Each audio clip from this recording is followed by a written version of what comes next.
alguns meses vocês assistiram aqui no canal do Flatout a nossa avaliação do BMW X1, que chegou aqui no nosso mercado em fevereiro de 2023, também conhecido como ano passado, né? Esse aqui é o X2, que é essencialmente o mesmo carro em termos mecânicos e estruturais, mas como vocês conseguem ver, a gente tem esse famoso teto estilo X6, que eles chamam meio coupé, enfim. E aqui uma forma interessante que a BMW encontrou para diferenciar o X1 e o X2 também é que o X2 está vindo aqui para o nosso mercado com a tração nas 4 rodas, portanto é um xDrive com motor 2.0 turbo de 204 cavalos 20i. Uma curiosidade é que na Europa essa motorização 20i nesse veículo aqui na verdade corresponde a outro motor, a gente está saindo ganhando, tá? O 20i lá é um motor 3 cilindros, B38, que é derivado desse aqui que é o B48, 4 cilindros em linha, né? E lá tem, portanto, mais ou menos 156 cavalos, mais um pouquinho menos de 20 cavalos, sistema híbrido leve. Aqui o 20i significa o motor 2.0 B48 com 204 cavalos e 30,6 kgfm de torque, sempre com câmbio de dupla embreagem e 7 marchas. Outra diferenciação bacana aqui é que o nosso X2 já vem então com o kit M Sport. O que tem nesse kit? A gente tem uma suspensão 15 mm mais baixa, amortecedores de carga variável, rodas aro 20 e lá no interior, além do som Harman Kardon, você vai ter a forração em couro legítimo, que a BMW chama de Vernasca, e também um volante M, um pouquinho diferenciado com aro um pouco mais grosso. Junto com o X2, a BMW trouxe o iX2, que é a versão 100% elétrica, com 313 cavalos, 306 na verdade no sistema de aferição aqui no Brasil, e uma bateria de mais ou menos 64 kWh. Mas como o tempo está um pouquinho escasso, o evento de 2 dias, mas a gente só tem um dia para gravar tudo, a gente escolheu então em fazer o Mini Cooper S e esse carro aqui, o X2 a combustão. Vocês estão vendo aí o carro de perfil? Porque eu quero mostrar para vocês o quanto esse carro aqui é aerodinâmico graças a essa linha de caimento teto. A gente está falando de um coeficiente aerodinâmico, o famoso CX, de 0,25, pessoal. É digno de um Calibra, um carro desse tamanho, desse porte, um SUV realmente algo digno de nota. Apesar disso, curiosamente, a autonomia, o consumo de combustível desse carro é um pouquinho pior do que o X1, que tem o teto, vamos dizer assim, um pouco mais recortado, né? Então aqui a gente vai ter 9,9 km por litro na cidade e 12,6 na estrada. Não é um nível de consumo ruim, considerando que a gente está falando de um veículo grande, com 204 cavalos, turbo 2.0. Agora vocês estão vendo aí a linha da dianteira, o quanto que mudou o X2 na verdade, né? É um carro que cresceu também, só de comprimento a gente está falando de quase 20 centímetros, 194 milímetros, 21 milímetros mais largo e 64 milímetros mais alto. O entre-eixos também aumentou um pouquinho, a bitola, que é a largura do eixo, também aumentou um pouquinho, só que a plataforma, a estrutura por baixo de tudo isso aqui ainda é a mesma, é uma plataforma muito boa, o KL2, que também estruturou o X2 da geração anterior. Aqui, pessoal, na dianteira a gente tem a mesma ideia por trás do X1, que é deixar ele mais SUV, né? Então, do X2 da fase anterior, que parecia mais um pouquinho um hatch, um pouquinho mais alto, para esse veículo aqui a gente realmente tem uma linguagem agora que assume um porte de SUV. Eles fizeram isso elevando aqui a linha da dianteira, né? Então não foi só o crescimento dimensional do carro que deixou ele com essa impressão de mais SUV. A linha da dianteira está toda um pouco mais alta. Achei bem charmoso aqui esses vincos aqui no capô em volta do logo da BMW, dá uma cara meio esportiva, né? E aqui eu achei engraçado, o pessoal de Color e Trim, né, que cuida dessa parte dos detalhes e das cores, parece ter brigado aqui com um pouco o pessoal de design que fez as linhas do carro, porque eles mandaram um preto aqui que diminui a impressão de tamanho dessa grade duplo rim que está cada vez maior, né? Muitos entusiastas que gostam da linha clássica da BMW critica esse crescimento duplo rim. Aqui, pintando tudo de preto, fica até mais elegante, fica mais discreto. Eu gostei aqui dessa solução que o pessoal de Color e Trim fez. A visão lateral vocês conseguem ver, é uma roda bem bacana, aro 20, né, nessa versão M Sport. Esse carro aqui está calçado com os pneus Continental Eco Contact 6, lembrando sempre a vocês que a Continental é fornecedora homologada, fornecedora oficial de diversos fabricantes, né? BMW, Mercedes, Porsche, Audi, Volvo, enfim, a lista é gigante, Tesla, tem muitos realmente carros de muitas marcas que já saem com o pneu da Continental de fábrica. E aí finalmente então chegamos nesse ângulo 3/4 traseiro, que é o grande diferencial dele em relação ao X1. E muito diferente também em relação ao X2 da geração anterior, a lanterna toda mais recortada, O desenho da coluna e desse músculo do paralama também está bem diferente. É curioso que dependendo da forma que você olha, você vai encontrar uma certa similaridade com o Lancer Sportback. É o mesmo conceito de desenho, lógico, aqui numa interpretação bem mais contemporânea. E outra referência que obviamente todo mundo vai fazer é a comparação de uma forma um pouco sarcástica com o Fiat Fastback. E é engraçado porque a gente tem tantos Fastback rodando na rua hoje que muita gente vai ter essa ideia, ou melhor, esse pensamento de que esse carro aqui se inspirou no carro da Fiat, quando foi muito bem o contrário, né? Aliás, foi a BMW que criou esse conceito de SUV meio coupé com o X6. Eu pessoalmente tenho minhas limitações de gosto em relação a esse tipo de solução, mas eu dou o braço a torcer aqui no X2, ficou muito bem resolvido em termos de proporção, eles conseguiram deixar ele com um porte mais de SUV, mas de forma geral ainda ficou mais arrojado. Agora, tem um detalhe que eu quero ver daqui a pouquinho, é o espaço traseiro. Todo SUV que segue essa linha de caimento de teto estilo coupé sempre perde um pouquinho de espaço vertical aqui no banco traseiro, a gente vai ver daqui a pouquinho se ainda ficou bom o espaço. Um outro diferencial bacana, tamanho de porta-malas um pouco maior do que X1, aqui a gente tem de 560 a 1470 litros quando você rebate os bancos. Se eu não me engano, é um pouquinho mais ou menos de 100 litros em relação ao X1, que já tem um porta-malas bom. Cabine do X2, da mesma maneira que o X1, mostrou uma baita evolução em relação à geração anterior. Alguns elementos de design interessantes. A gente tem agora um painel bem mais estreito, né, bem mais slim, aumenta a sensação de espaço. Olha que bacana a quantidade de texturas que a gente tem aqui, por exemplo, esse material aqui, que vai lembrar o couro, mas é um material sintético, essas costuras aqui com pespontos. Aí logo abaixo a gente já tem aqui um prata acetinado e aqui embaixo essa textura metálica, antes da gente ter um black piano aqui do lado e um plástico mais tradicional aqui na porção inferior, na cor marrom, bem interessante, então combina aí com o resto da cabine, bem interessante, de muito bom gosto aqui esse padrão matelassé nos bancos, essa costura em forma de diamante. E esse console central também merece um destaque especial. Olha só esse elemento aqui suspenso, né? Então é um fator de ergonomia, né? Você apoia aqui o braço, você tem um porta-objetos que acaba não ficando fechado, para algumas pessoas isso pode ser um pouco incômodo, mas você ganha aqui essa questão do design desse apoio aqui prolongado. Aqui estão os controles da transmissão, né? Então nessa pequena tecla aqui você vai escolher entre modo drive, ré, o botão do freio de mão está exatamente aqui, pisca-alerta, botão da câmera e aqui ao lado o botão de partida. O volume também você controla aqui, tá? Então aqui você tem uma série de controles mesmo. Pode ver que aqui na parte que seria o console você não tem mais botões, né? Os detalhes do ajuste de ventilação você vai fazer aqui na porção inferior da tela, você pode até apoiar aqui parte da sua mão para controlar. Eu pessoalmente eu prefiro o controle de climatização sempre em botões, mas da forma como eles resolveram, ficando sempre exposto aqui o controle de ventilação, fica bacana. Ergonomia de direção quase 100% BMW, vou fazer a mesma crítica que eu fiz aqui em relação ao X1. A gente tem uma diferença aqui de apoio de cotovelo entre o lado direito e esquerdo. Parece toque, mas quem anda de BM sabe que é sempre super simétrico, você consegue ficar com os dois cotovelos super bem apoiados para viagens longas, cansativas, né, em estradas retilíneas, ajuda a dar uma descansada. O que acontece aqui? Essa porta ela é muito para frente, então você pode ver que meu cotovelo vai ficar bem no final do apoio e também numa posição que é numa altura diferente em relação ao apoio desse lado aqui. Então você fica levemente meio na diagonal com uma pequena diferença de altura. É um detalhe, mas é coisa pouca na verdade, mas só pegando aqui umas pequenas minúcias. A gente tem teto panorâmico aqui, né? Ajuda a dar uma ambientação bacana, ajuda a iluminar a cabine. E em termos de materiais, forração de porta, tem muito capricho. Olha o desenho desse painel de porta, com esse puxador de porta também suspenso, meio que lembrando a linguagem aqui do console central. Novamente, várias texturas você vai encontrar aqui, iluminação indireta correndo por baixo da tela, todo o perímetro do painel e até o painel de porta da lateral. E aqui a gente tem o altar do smartphone, né, que a gente estava brincando lá no vídeo do X1, está presente aqui também. É um carregador por indução, ele fica de pezinho aqui, é uma posição bem ergonômica aqui para ele ficar.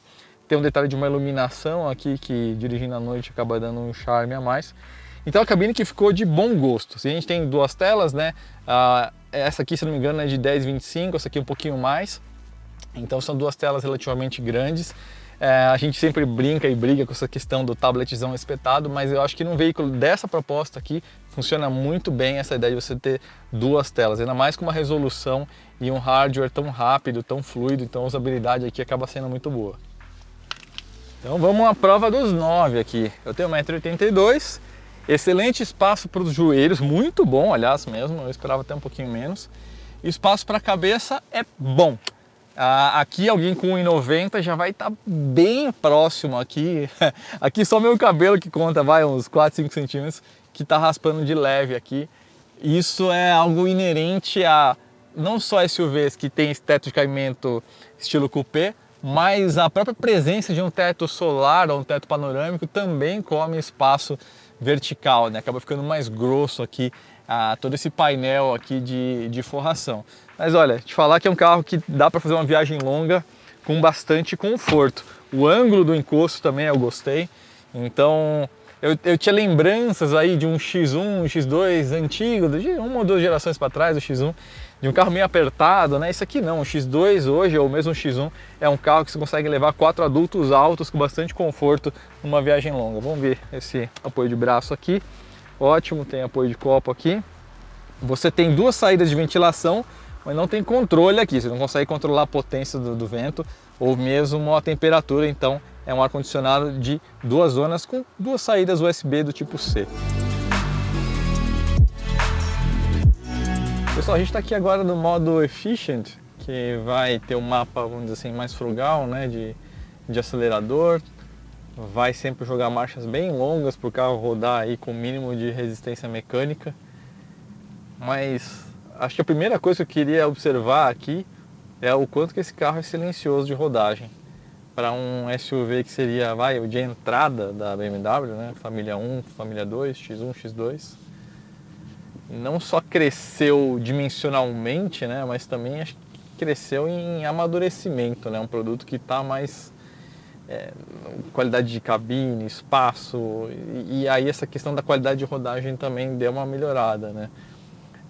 Então o silêncio aqui está me chamando a atenção positivamente. Ele é um híbrido leve, né? Então em algumas situações você vai ter uma recuperaçãozinha de energia quando você freia, quando ele está rodando solto. Nesse modo Efficient você vai ver aqui nesse gráfico aqui, quando eu estou consumindo, por exemplo agora, e aí quando eu freio ele vai inverter o gráfico para baixo do zero aqui, tá vendo? Ó?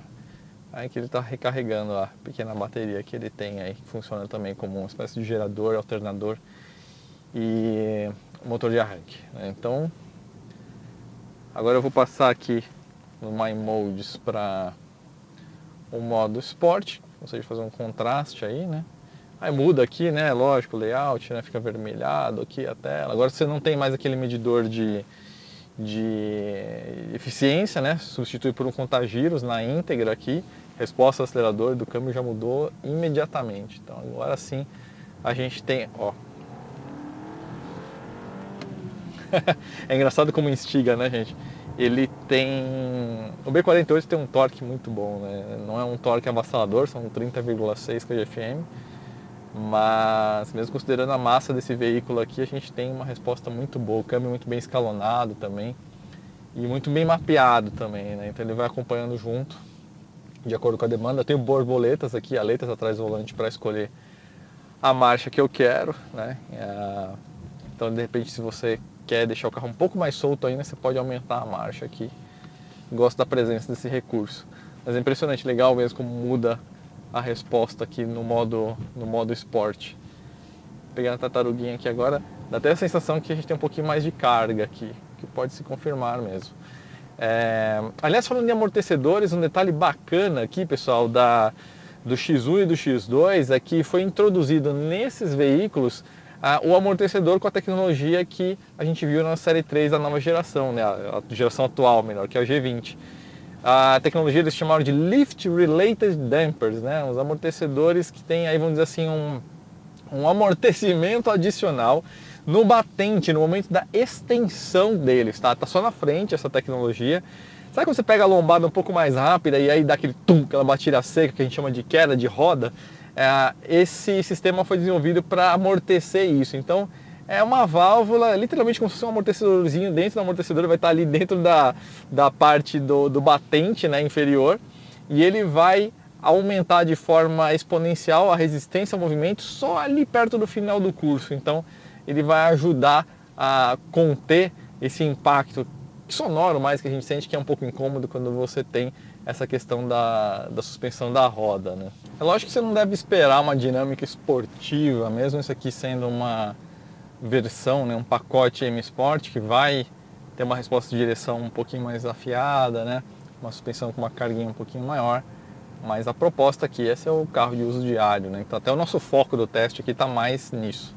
Mas é lógico, tem uma caixa de direção ágil, uma dinâmica relativamente balanceada, mas lógico aqui no X2 com um ajuste muito mais substerçante, né, do que um BMW M2 ou algo do tipo, mas é um carro que traz um prazer de guiar assim de uma forma um pouquinho mais esportiva, como a gente está aqui agora. Tocadinha leve, né, light, sem forçar demais, mas é um carro que é gostoso, é agradável de andar rápido, lógico, né? Não é aquele carro que, putz, tem aquele monte de rolagem, de carroceria, né? Ao mesmo tempo é um carro que, aí vale lembrar, está usando um roda aro 20, e a plataforma KL2, que estrutura esse carro, não é exatamente uma plataforma que tem um curso de suspensão longo e tudo mais.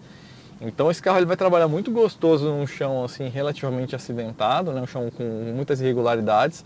Agora, no momento que você pegar um recorte um pouquinho mais seco, você vai sentir, você vai ouvir.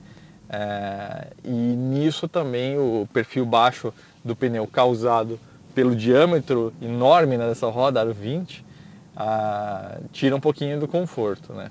Mas traz esse visual super bacana aí que vocês viram no design externo. Então é sempre aquele dilema, né, entre você escolher mais conforto ou mais esportividade, né? Porque o perfil de pneu de perfil baixo também traz um pouquinho mais de precisão na direção, que ele dobra menos, né? Então ele acompanha melhor o movimento que você dá ali no inserimento, na hora que você vai entrar na curva, né? Os freios também ótimos, aqui a gente tem uma ótima calibragem também na parte de curso de pedal, né? Naquele pedal super sensível. É um pedal até relativamente firme, mas que você consegue frear bem sem grandes esforços. Então o carro está muito bem acertado, né, gente? A BMW já está fazendo o X1 e essa evolução aqui, X2, já há muito tempo. E foram eles, inclusive, que revolucionaram essa questão do SUV capaz dinamicamente, né, com o X5 há mais de 2 décadas atrás. Então eles têm um certo domínio da bola, né, nesse sentido de, olha, vamos fazer um SUV que funciona como SUV, mas que ainda tem uma tocada super legal. Então você consegue isso aqui com esse X2, mesmo ele sendo compacto, mesmo ele sendo um tração dianteira, né? O que, aliás, assim, quando a gente entra no âmbito do Série 2, né, Série 1, na questão ali dos hatches, ou do que seria o Coupé, que virou Gran Coupé, enfim, tudo bem, acho que aí vale a crítica, né? O entusiasta gostava ali do tração traseira. Agora, num SUV como esse aqui, de verdade, eu acho que você até ganha mais com a solução de tração dianteira. Você ganha mais espaço no túnel, né? Não tem aquele cardan que come um espaço enorme na cabine. Então você acaba tendo alguns ganhos, né? Em termos de eficiência energética também, né? O tração traseira ele vai movimentar uma massa maior, uma transferência até chegar nas rodas, exigindo mais inércia, então tudo isso come um pouquinho da eficiência do conjunto mecânico, né? Então aqui para um SUV de uso diário, a tração dianteira está de excelente tamanho. É um carro que dá para se divertir bem, tem um torque legal, como eu falei, o câmbio está bem mapeado, você também consegue se antecipar as trocas caso você queira. Então tá uma configuração bem legal aqui. E eu gostei dessa ideia também da BMW de a gente ter então o X1 tração dianteira, né?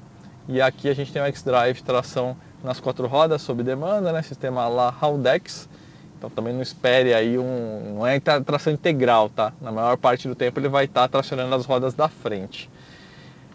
Bom, então é isso, pessoal. A gente está aqui, é uma avaliação um pouquinho mais light, né? Não vamos pendurar esse carro aqui lá na Serra de Campos do Jordão, até por uma questão de horário. Aqui a gente já vai estar no horário que vai estar mais movimentado lá, então por questão de segurança a gente vai fazer esse test drive aqui mais nessa parte aqui, né? Não esqueça que a gente avaliou também o X1, tá? Vou deixar no final desse vídeo aqui o link para você até ver um pouquinho das diferenças de design e tudo mais, mas a proposta é essencialmente a mesma em termos de conjunto mecânico e plataforma, mas vale para vocês conferirem as diferenças. Certo, pessoal? Valeu! Não esqueça, se você ainda não é assinante do canal, assine, dê essa força pra gente. E obrigado pelo prestígio, a gente se vê numa próxima. Valeu, grande abraço!